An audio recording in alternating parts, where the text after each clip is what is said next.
a nice day when you've got legends in the studio, and none more legendary than the person who told us exactly how to value what you had. It was risk and reward at its finest and its most elegant when quiz time happened to a whole generation, when we were introduced to questions that we had to find answers to, and it wasn't easy to find answers in the pre-internet world.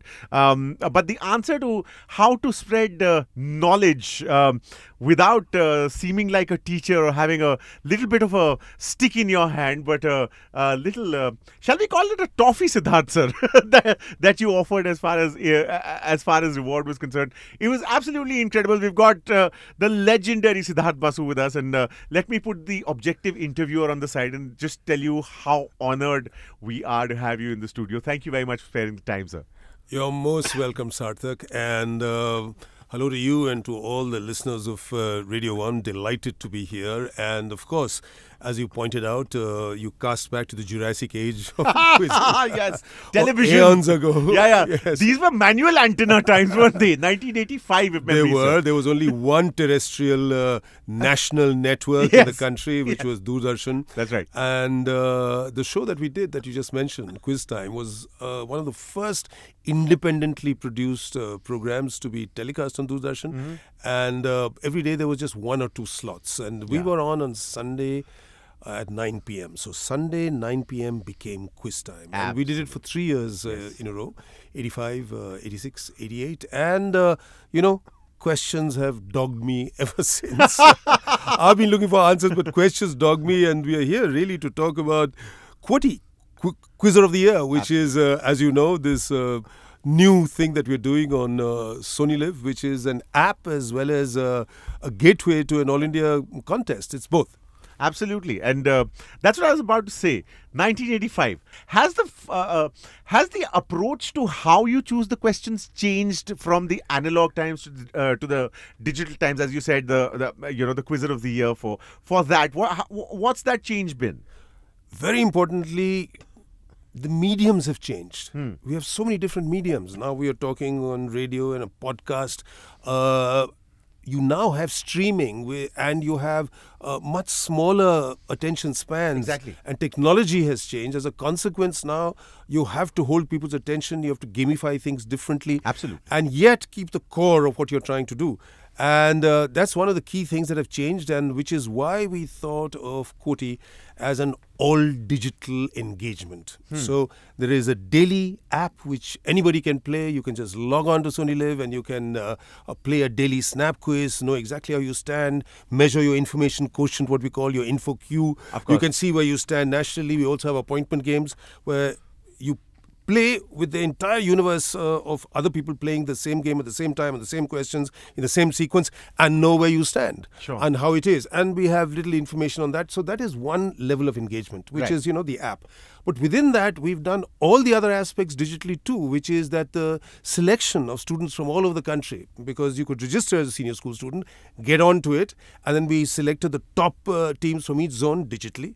We had the screening digitally. We recorded the first lot of 16 zonal programs which are on Sony Live, which anybody can log on and see, no subscriptions required, digitally. And in the sense, when I said recorded digitally, I meant that all the contestants were at their homes or schools. Right. And the host, the quiz masters, Colonel Vembu Shankar and Joy Bhattacharya were here in a studio separately. Vembu did one lot, Joy did one lot, and we quizzed with them. But the formats were what has never been done on a video conference format before, and with the graphics and with the game and the music and the gamification, so that you can watch each segment, for that much time, with that much attention. So these are some of the things you do to adapt the format and the content to the medium. Absolutely. And the excitement is palpable. So I'm assuming that, as I said, the romance is still very much alive and kicking for asking the right questions and more importantly, getting the right answers. We'll, of course, be coming back and talking a lot more about many things because, Siddharth Basu has lived. And this time we've got the questions in our hands. So that's going to be fun. All you need to do is stay tuned, okay? What are your views on quizzing as its evolution, so to speak, considering that, and I'm making the air quotes here, you've been called the father of quizzing for the longest time. What's the change been? Look, I don't know if that fatherhood of quizzing, whether on television or the other, will hold up to any paternity test. That needs to be checked. And even the legend pedestal, I'm not sure that I deserve it. I've just been around for the longest time. No, Also, another thing, Sarthak, I've done a hell of a lot of programs in a lot of languages. Absolutely. Other than quiz shows. But, you Yes. know, that's what one is best recognized for.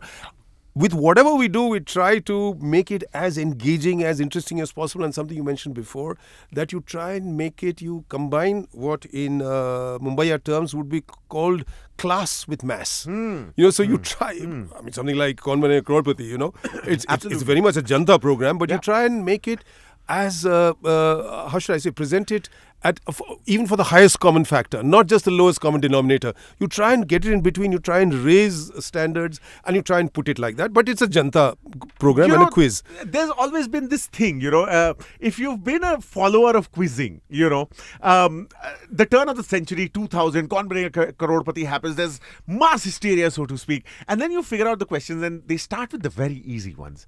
And then you see Siddharth Basu, the ardent quizzer, just literally, slowly, surreptitiously slip in a question that you know is from that classic quizzing age. Was that a difficult balance to keep, sir?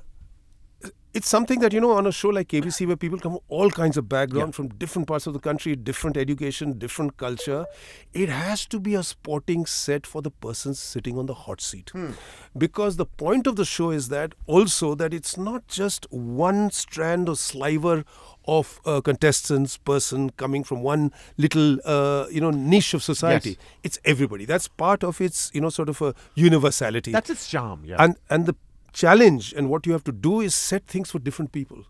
From a little old lady from, say, Solan in Himachal Pradesh who is, who doesn't watch cricket and who doesn't watch this. How do you make it interesting for that person at that level and yet inch it up? So that takes a certain amount of art and takes a certain amount of science. But also at the end of the day, you just load it all into the computer and the computer decides at what level what is going to happen. Sure. But you inch it up. So we set questions at different levels. You say that, okay, this is simple for a lot of people, and you have to remember there are only two kinds of quiz questions.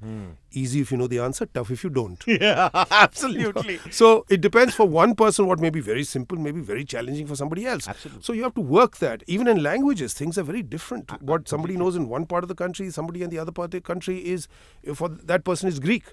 So you have to plan that and do it, and we've tried, and part of the experience of not just myself but the entire team, the content team, has been to be able to do it at different levels. Sure. And to go back to what you were saying about, so how do you, match it to changing times and technology? Each time you have to see what the format is and how you match it to what you're trying to do, and who are the people who are going to actually play it, and who are the people who are going to listen. Because the key is not just to address the contestants. The key is also to engage the listeners or the viewers. Absolutely. So Mastermind, for instance, it's like watching, say, a master batsman, a Maestro bat, and you say, what a shot. Yeah. You don't think you can compete, especially in this specialized subject, but you say you admire. What a glance. Yeah, yeah. Wah, wah, wah, wah. Cover stroke hota hai aise. That kind of thing. Yeah, yeah. On the other hand, there are other kind of stuff where everybody's thinking along and saying, Arey, ये होगा, वो होगा, अरे इसको ये भी नहीं पता, and then you turn out to be wrong and somebody else is right, and so that works at a different level. So you match your whatever know-how you have in an evolving way. You match it to what the program is trying to do and how you make it work. Absolutely. And I think the importance of not taking knowledge for granted is, I think, very, very important as well. Yes. Many more things to ask, of course. If you've got things to say, please feel free. Sarthak from Radio is my Instagram ID. Coming back after the short little break. If you don't stay, you'll miss out on some things that might serve as food for thought to chew on. So stay, won't you? 94.3 Radio 1.